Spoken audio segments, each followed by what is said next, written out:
तो अभी हम पढ़ेंगे diseases and disorders of respiration, मतलब रेस्पिरेटरी सिस्टम से कौन से डिसीजेस और डिसऑर्डर रिलेटेड है वो अभी हम पढ़ेंगे। सबसे पहले है टैक्निया। टैक्निया मतलब इंक्रीज इन रेस्पिरेटरी रेट, ब्रैडिपनिया मतलब डिक्रीज इन रेस्पिरेटरी रेट। जैसे हम हार्ट में दो कंडीशन पढ़ते हैं, टैकीकार्डिया और ब्रैडिकार्डिया। सो टैकीकार्डिया में क्या होता है, हार्ट रेट इंक्रीज हो जाता है, और ब्रैडिकार्डिया में क्या हो जाता है, हार्ट रेट डिक्रीज हो जाता है। उसी तरह है टैकीपनिया मतलब इंक्रीज इन रेस्पिरेटरी रेट, और ब्रैडिपनिया मतलब decrease in respiratory rate. Apnoea मतलब अरेस्ट ऑफ ब्रीथिंग, ए से एपनिया और ए से अरेस्ट, जिसमें अरेस्ट ऑफ ब्रीथिंग हो जाते हैं। उसके बाद है डिज्निया। डिज्निया किससे स्टार्ट होता है, डी से। डी मतलब difficulty in breathing. So apnea A मतलब arrest of breathing, dyspnea D मतलब डिफिकल्टी इन ब्रीथिंग। उसके बाद है हाइपर वेंटिलेशन मतलब increase in respiratory rate. Hypoxia मतलब O2 का सप्लाई टिश्यू को कम हो गया है, उसको बोलेंगे हाइपोक्सिया। 4 टाइप्स के हाइपोक्सिया भी हम पढ़ेंगे इसमें, वो है hypoxic hypoxia, anemic hypoxia, stagnant hypoxia और हिस्टोटॉक्सिक हाइपोक्सिया।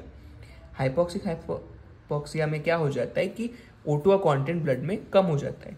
एनीमिक हाइपोक्सिया में क्या होता है कि ब्लड में Hb का कॉन्सेंट्रेशन कम हो जाता है, जिसकी वजह से ऑक्सीजन का कॉन्सेंट्रेशन कम हो जाता है। स्टैग्नेंट हाइपोक्सिया में क्या होता है, इसमें ब्लड की जो वेलोसिटी है वो कम हो जाती है। और हिस्टोटॉक्सिक हाइपोक्सिया में क्या हो जाता है, inability of tissue to utilize oxygen, मतलब टिश्यू ऑक्सीजन यूटिलाइज ही नहीं कर पाते। सो हाइपोक्सिक हाइपोक्सिया में O2 का कॉन्सेंट्रेशन कम हो गया ब्लड में। एनीमिक हाइपोक्सिया में ब्लड में हीमोग्लोबिन का कॉन्सेंट्रेशन हो गया, जिसकी वजह से O2 का कॉन्सेंट्रेशन कम हो गया। स्टैग्नेंट हाइपोक्सिया में ब्लड की वेलोसिटी ही डिक्रीज हो गई, इसलिए ऑक्सीजन का सप्लाई कम हो गया। और हिस्टोटॉक्सिक हाइपोक्सिया में क्या होता है कि टिश्यू ऑक्सीजन यूटिलाइज ही नहीं कर पाते। तो ये थे 4 टाइप ऑफ हाइपोक्सिया। उसके बाद हम और कुछ डिसीजेज भी पढ़ेंगे, जिसमें हम पढ़ेंगे हाइपर कैपनिया। हाइपर मतलब ज़्यादा और कैपनिया मतलब CO2। सो हाइपर कैपनिया मतलब इंक्रीज CO2। हाइपोकैपनिया, हाइपो मतलब कम और कैपनिया मतलब CO2 मतलब डिक्रीज CO2। उसके बाद है एस्फिक्सिया। एस्फिक्सिया 3 टर्म से मिलके बनता है। सो एस्फिक्सिया एक कंडीशन है जिसमें एसिडोसिस भी है, हाइपर कैपनिया भी है और हाइपोक्सिया। सो एस्फिक्सिया में क्या हो जाता है, एसिडोसिस मतलब H+ आयन का कॉन्सेंट्रेशन बढ़ गया, हाइपर कैपनिया मतलब CO2 का कॉन्सेंट्रेशन बढ़ गया, और हाइपोक्सिया में O2 का कॉन्सेंट्रेशन कम हो गया। सो एस्फिक्सिया कंडीशन है जिसमें एसिडोसिस, हाइपर कैपनिया और हाइपोक्सिया तीनों होता है। उसके बाद है डिज्निया। डी से डिज्निया, सो difficulty in breathing. Cyanosis. Cyanosis में क्या हो जाता है, जो स्किन है, साइनोसिस में क्या हो जाता है, जो स्किन है वो ब्लू कलर हो जाती है, क्योंकि O2 ब्लड में कम हो जाता है। सो अगर आपको किसी पेशेंट की स्किन ब्लूइश दिख रही है, ब्लूइश कलर दिख रही है, मतलब उसको बॉडी में O2 सप्लाई बहुत कम हो गया है। सो जिसको हम बोलेंगे कंडीशन कॉल्ड साइनोसिस। उसके बाद है कार्बन मोनोऑक्साइड पॉइजनिंग।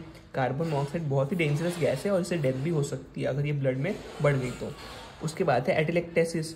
एटेलेक्टेसिस में क्या हो जाता है कि कोलैप्स ऑफ लंग्स कोलैप्स ही हो जाता है। लंग्स कोलैप्स क्यों हुआ, क्योंकि उसमें सर्फेक्टेंट की कमी हो गई। लेसिथिन जो लंग के लिए सर्फेक्टेंट है, जो लंग्स को कोलैप्स होने से प्रिवेंट करता है, एल्वियोलाई को कोलैप्स नहीं होने देता है, वो खत्म हो गया, वो कम हो गया, इसलिए लंग्स कोलैप्स हो गई, जिसकी वजह से एटेलेक्टेसिस हो गया।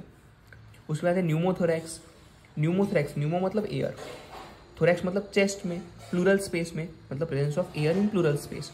हाइड्रोथोरैक्स, हाइड्रो मतलब वाटर, मतलब presence of fluid in pleural space. Hemothorax मतलब हीम मतलब ब्लड, ब्लड मतलब presence of blood in pleural space. Pyo, pyo मतलब पस, मतलब एक्युमुलेशन ऑफ पस इन प्लूरल स्पेस। तो ये चारों टर्म्स रिलेटेड है। न्यूमोथोरैक्स मतलब एयर, हाइड्रोथोरैक्स मतलब एक्युमुलेशन ऑफ वाटर, हीमोथोरैक्स मतलब एक्युमुलेशन ऑफ ब्लड, और पायोथोरैक्स मतलब एक्युमुलेशन ऑफ पस। निमोनिया, निमोनिया में क्या हो जाता है, इन्फ्लेमेशन ऑफ लंग टिश्यू हो जाता है, जो लंग्स के जो टिश्यू है वो इन्फ्लेम हो जाते हैं। उसके बाद है ब्रोंकियल अस्थमा। इसमें क्या हो जाता है, ब्रोंक्यूल्स जो होते हैं, जो ब्रोंकस होता है ट्रकिया में, ट्रकिया का डिवाइड होकर प्राइमरी और सेकेंडरी ब्रोंकस बनाता है, तो उसमें क्या हो जाता है, इन्फ्लेमेशन हो जाता है। ये इन्फ्लेमेशन को ट्रीट करने के लिए हम ब्रोंकोडायलेटर्स देते हैं, जिसमें फेमस है सैल्ब्यूटामॉल। सैल्ब्यूटामॉल एक ब्रोंकोडायलेटर है जो इन्फ्लेमेशन ऑफ रेस्पिरेटरी ट्रैक को कम करके ऑक्सीजन और गैसेस की ट्रांसपोर्ट को स्टिमुलेट करता है और पर्सन को अस्थमा से बचाता है। सो सैल्ब्यूटामॉल एक ब्रोंकोडायलेटर है, जिसको हम इनहेलर्स के थ्रू, नेबुलाइजेशन मशीन के थ्रू भी दे सकते हैं पेशेंट को।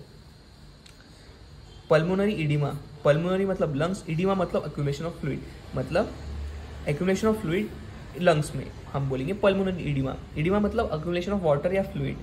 तो पल्मोनरी इडिमा मतलब लंग्स में जब पानी जमा हो जाता है तब उसको हम बोलते हैं pulmonary oedema. Pleural effusion, pleural effusion में मतलब क्या है, प्लूरा जो प्लूरल स्पेस है उसमें फ्लूइड जमा हो गया। So accumulation of water in pleural cavity is called as pleural effusion. जब वो प्लूरल स्पेस में वाटर जमा हो जाता है तो हम उसको बाहर निकालते हैं, जिसको हम बोलते हैं पैरासिंथेसिस थोरैक्स, जिसमें हम एस्पिरेशन करते हैं, जो फ्लूइड है उसको बाहर निकालते हैं प्लूरल स्पेस से। तो वो भी बहुत इंपॉर्टेंट डिसीज है, बहुत ट्रीटमेंट है वो बहुत इंपॉर्टेंट, पैरासिंथेसिस थोरैक्स। उसके बाद है पल्मोनरी ट्यूबरक्लोसिस, मतलब जब लंग्स में टीबी हो जाता है due to mycobacterium tuberculosis. Last में हम जो डिजीज पढ़ेंगे वो है एम्फाइसीमा। एम्फाइसीमा में क्या हो जाता है, जिसमें जो एल्वियोलर सरफेस एरिया है वो बहुत कम हो जाता है, एल्वियोलाई बहुत स्मॉल हो जाते हैं। ये इसलिए हो जाता है क्योंकि सिगरेट स्मोकिंग बहुत ज़्यादा हो जाता है। बहुत ज़्यादा सिगरेट इंटेक करने से एल्वियोलाई का जो सरफेस एरिया गैसेस एक्सचेंज के लिए होता है अवेलेबल, वो बहुत कम हो जाता है और पर्सन को सांस लेने में बहुत ज़्यादा प्रॉब्लम होती है। तो इसलिए इसमें जो एल्वियोलर सरफेस एरिया है वो बहुत कम हो जाता है और इसमें जो चेस्ट है वो बैरल शेप्ड हो जाता है। बैरल चेस्ट एम्फाइसेमा में हमको मिल सकता है। सो ये सारे थे रेस्पिरेटरी ऑर्डर से, रेस्पिरेटरी सिस्टम से रिलेटेड डिसऑर्डर और डिसीजेस। ये सारे स्कैन नोट्स आपको हमारे टेलीग्राम चैनल पे मिल जाएंगे, जिसका लिंक मैंने डिस्क्रिप्शन बॉक्स में दे दिया है। तो प्लीज़ हमारे टेलीग्राम चैनल को ज्वाइन कीजिए।